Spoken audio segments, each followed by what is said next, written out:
Yung Korean sa Angeles, Pampanga. Samgyup yun eh, parang ganun. Mas gusto ko sa sa vegan. Yung gusto ko doon yung yung empanada nila. Hanggang Ilocos. Ilocos. Ano po yung dinadayo nyo doon? Sinanglaw.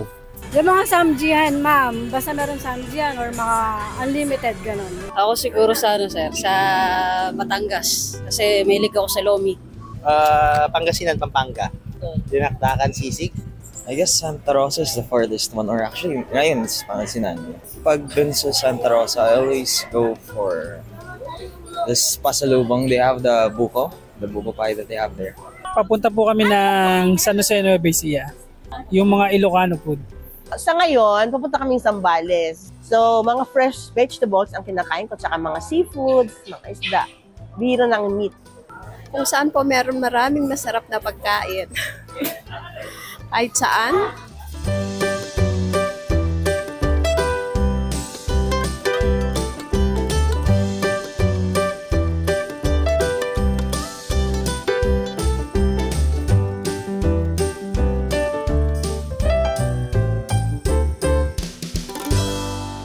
Kamusta mga ka-partners? Hanggang saan ka dadayo para mag-food trip?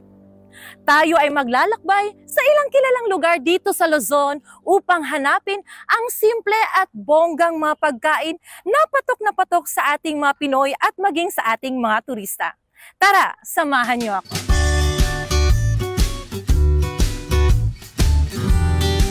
Nitong Semana Santa, sinamantalanan namin ang paglakbay patungong norte. Isa sa aming mga naging stopover ay ang Subic na kilala sa aquatic sports o water activities, gaya ng snorkeling, diving at jet skiing. Sabi nga nila, dito sa Subic, all-in-one na ang food trip, sound trip at road trip. Kaya maraming pabalik-balik sa lugar na ito. Binabalik-balikan kami siguro dahil sa naibigay naming pagkain, but hindi lang naman sa pagkain eh. Most especially sa service ng mga tao. I think siguro yun yung mas big factor na kaya kami binabalik-balikan dito.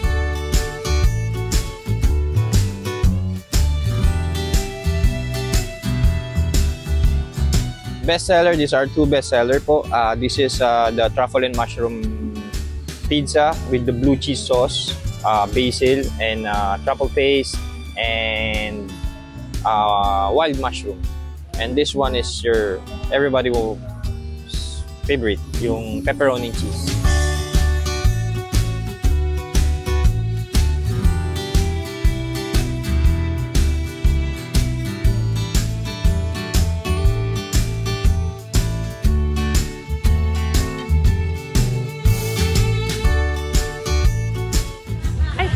But to be honest, our cuisine is very different, so it's not common to most people. But I think that's what makes us stand out, especially here in Subic Bay right now.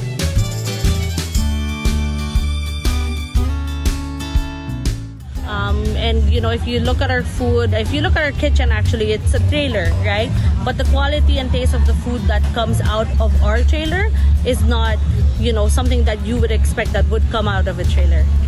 So basically, Fusion Corner is a modern Asian, Hawaiian, and Mexican fusion cuisine. Bestseller po namin is our spicy mango prawn tempura, crab rangoon, Viet spring rolls, but to be honest, all of them are bestseller naman. Well, Rotunda Food Park came about as it was actually an accident, a result of pandemic. During pandemic, I was here at the resort alone, brought in Sexy Legs Chicken, which is a recipe of drumsticks that we serve in addition to other barbecue items, some other simple dishes that during pandemic served as an outlet for everyone here in the Freeport zone when it was still illegal to go into malls, into restaurants. Kind of started all the open air here in the Freeport zone, and then from there we established a sports bar. We invited our friends, Art with Leonardo's and Dana with Fusion. So it's been a project about 2 years in the making now. And then our latest addition is here, Sunset Swing, the golf driving range, where we try to make the sport of golf inclusive for everyone. No matter what your background is, A, B, C market, we make the sport accessible for everyone. So our main thing is to, invite the kids, invite the golfers, invite the families. Yeah, the idea, you park here and you can stay the whole evening without having to get back in your car and move on. So you got start with dinner, move to an activity, finish with drinks, vice versa.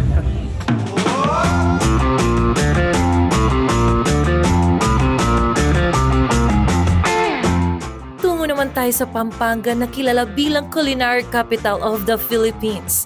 Dito natin natagpuan ang bubuso, salitang Kapampangan na ang ibig sabihin ay umuusok.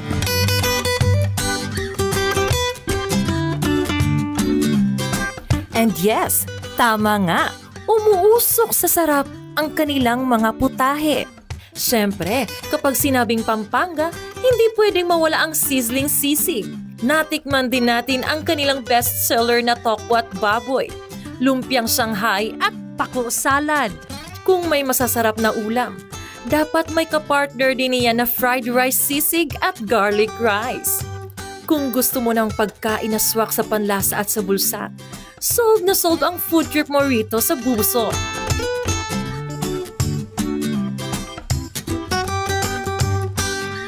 Yung binabalikan namin dito, yung sisig rice nila, yung lumpiang, yung Shanghai, at saka yung sizzling chicken.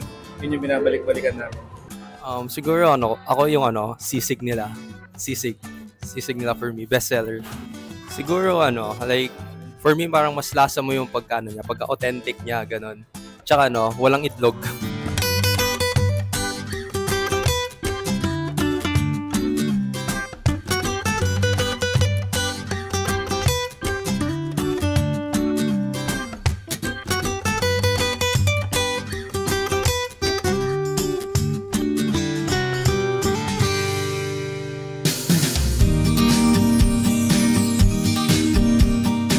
Mula sa umuusok na food review sa Pampanga, maki-food trip naman tayo sa summer capital of the Philippines, ang Baguio City.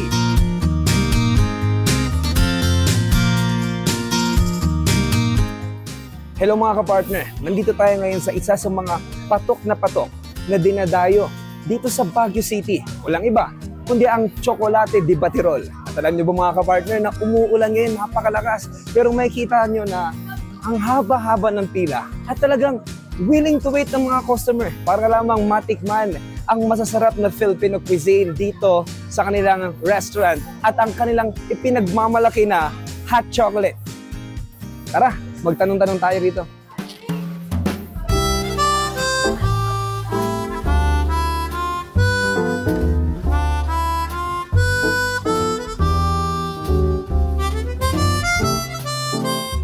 Chocolate de Batirol started way back 1996 sa Scout Hill sa Camp John Hay.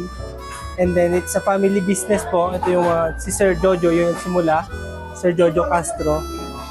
On hands na talaga siya nung paggawa ng tsokolate. Doon tayo nakilala sa traditional way ng paggawa natin. Kaya kung makikita nyo ma'am sir, marami tayong batirol dito. Hanggang siya nag-expand siya na lumaki. Nakilala siya, nagkaroon siya ng maraming kaibigan sa art niya sa paggawa ng Chocolate de Batirol. Traditional way ng paggawa natin ng tsokolate. Pati po yung pag-roast hanggang sa paggawa ng chocolate paste, tayo po yan ma'am. Mula dun sa paghango natin sa mga beans, pagdadry, pag-i-age, pag-roast, hanggang sa pag-giling niyan, hanggang sa pagluluto, ayan, tayo po yan. Diyan tayo nakilala. Kung sa ibang bansa po may churros sila, tayo may suman at saka bibingka. Yun ang partner ng tsokolate natin. At home sila na para bang bumabalik sila sa dati na traditional yung paggawa ng tsokolate natin. And then nagiging banding din nila dito kasi yung atmosphere ng resto garden and family friendly siya. Ngayon, ipapakita sa atin ni Kuya Murphy, pinakamatagal nilang baterolista, kung ano ang proseso ng paggawa ng tradisyonal na tsokolate di baterol. Unang process ma'am is ipaprocess po natin yung tsokolate, which is yung choco paste into this one. And then next na process po natin ma'am is papakuluin po siya. Tinatawag nating brewing process naman po ma'am. And then after po ng brewing process ma'am, siguro estimation po natin dyan is 1 hour 30 minutes to 2 hours po para makuha po yung lapot po. So yung lapot po niya ma'am sir, ito po. Isa po sa reason po talaga kung bakit masarap po yung tsokolate natin is from cacao po ma'am. Kami po yung gumagawa ng process. So from this one po, which is na roast na po ng cacao ma'am.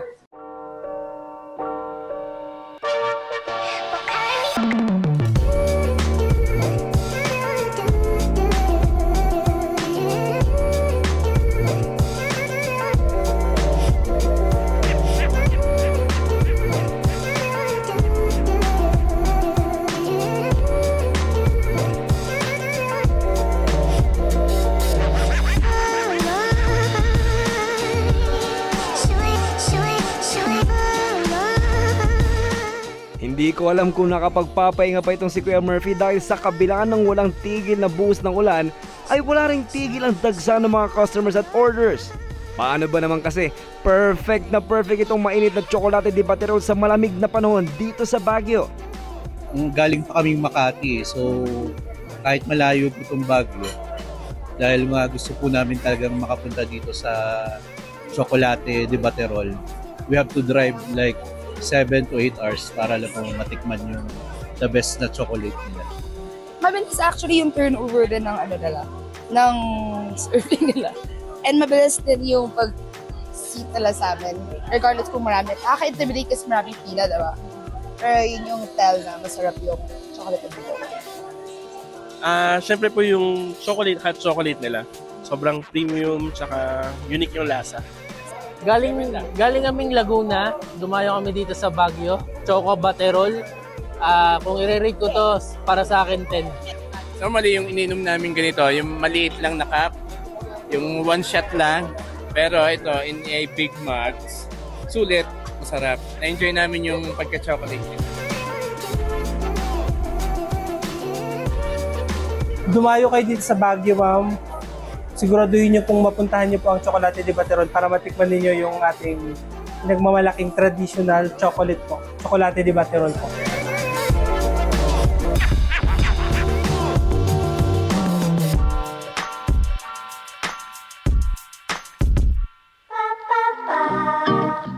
Mahilig ang mga Pinoy sa Anli.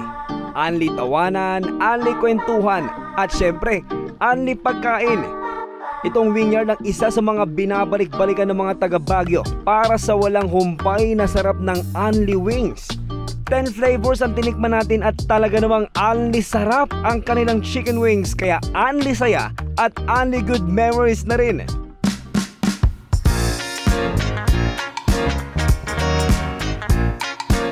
Wingyard started po nitong October 2018.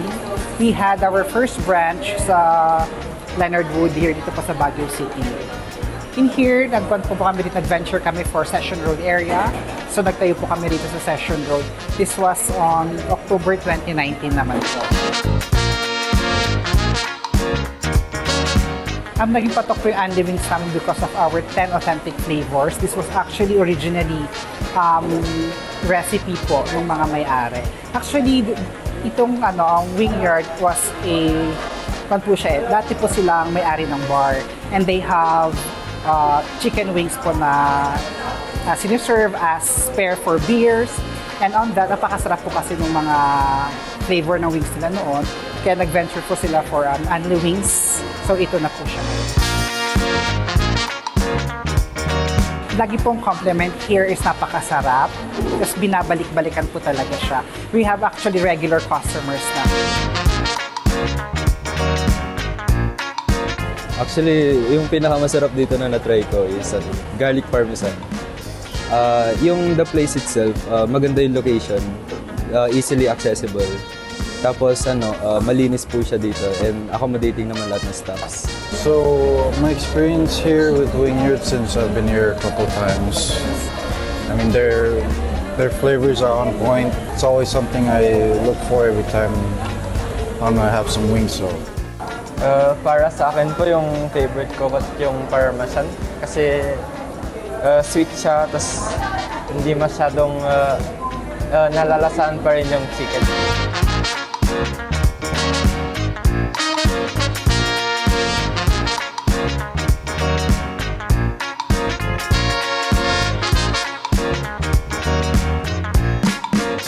I am inviting everyone to come dine sa Wingyard Unlimited.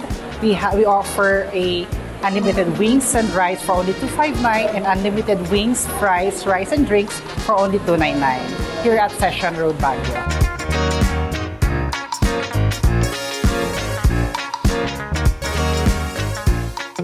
Matapos ang malupit na anlikainan, ingatan pa rin natin ang ating kalusugan. Kaya't sa pagpili ng inumin, dito na tayo sa I Love Lemon. Hindi lang masarap at refreshing, healthy rin. Ang lemon drinks ay nakatutulong sa pagpapababa ng ating stress at pagpapatibay ng ating digestive system.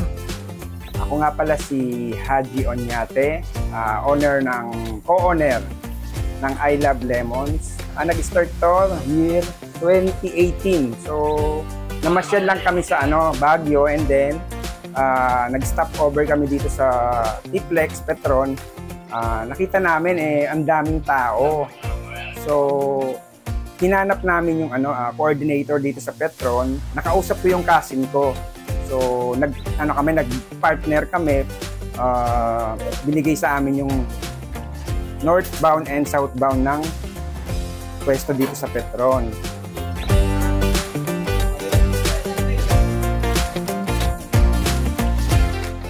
Best seller namin yung yogurt, fruit jelly, ito yung mga yogurt series. So ayun, syempre mga nurse, mga partner ko, so lemon. Meron kami mga healthy series like honey, stevia, turmeric, chia, and cucumber. So yan. So yung mga iba, mga healthy conscious. So yun yung hinahanap nila. Oh. So meron din kami itong stevia for diabetic. So yan.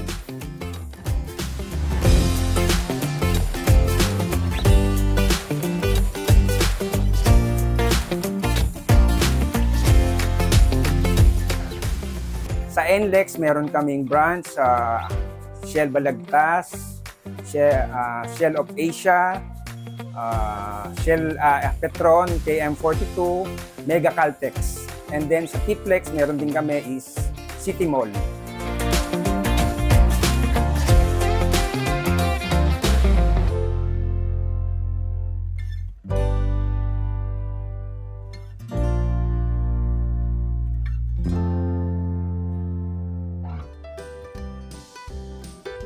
Mga ka-partners, maraming salamat sa inyong pagtutok at pagsama sa amin. Huwag kalimutang mag-follow at i-like na rin para palaging updated sa aming Patok Adventure. Hanggang sa muli, paalam!